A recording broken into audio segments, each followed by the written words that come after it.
Latest movie game changer shooting ప్రస్తుతం శరవేగంగా జరుగుతుంది. మరికొద్ది రోజుల్లో ఈ సినిమా షూటింగ్ పూర్తవుతుంది. త్వరలోనే ఈ సినిమా రిలీజ్ డేట్ ను అనౌన్స్ చేయనున్నారు మేకర్స్.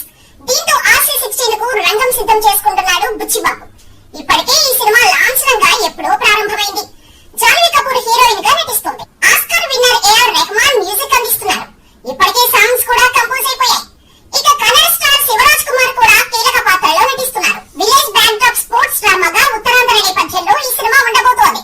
ఇప్పటికే ఉత్తరాంధ్ర వారి కోసం కాస్టింగ్ కాల్ కూడా నిర్వహించారు. మరోవైపు రంగస్థలం రేంజ్ లో భారీ విలేజ్ సెట్ కూడా వేస్తున్నారు. ఇక ఇప్పుడు అంతా సిద్ధం చేసుకుని షూటింగ్ కు వెళ్లడమే లేట్ అని వెయిట్ చేస్తున్నాడు బుచ్చిబాబు. లేటెస్ట్ అప్డేట్ ప్రకారం ఈ సినిమా రెగ్యులర్ షూటింగ్ ను ఆగస్టు లో మొదలు పెట్టబోతున్నారని తెలిసింది. గేమ్ చేంజర్ షూటింగ్ కంప్లీట్ అయిన తర్వాత లొకేషన్ ప్లాన్ చేసుకున్నాడు రామ్ చరణ్. ఆ తర్వాత తిరిగి రాగానే RC16 షూటింగ్ లో జాయిన్ అవ్వనున్నాడు. అయితే ఈ గ్యాప్ లో చరణ్ మాస్ ట్రాన్స్ఫర్మేషన్ లోకి మారనున్నట్టుగా తెలుస్తోంది. ఈ సినిమా కోసం చరణ్ మరోసారి తన బాడీని బిల్డప్ చేయనున్నాడట. అంతేకాకుండా లాంగ్ హెయిర్ లుక్ లోకి కూడా చరణ్ మారనున్నాడని తెలుస్తోంది. అందుకే ఆగస్టు నెల వరకు సమయం పడుతుందని అంటున్నారు.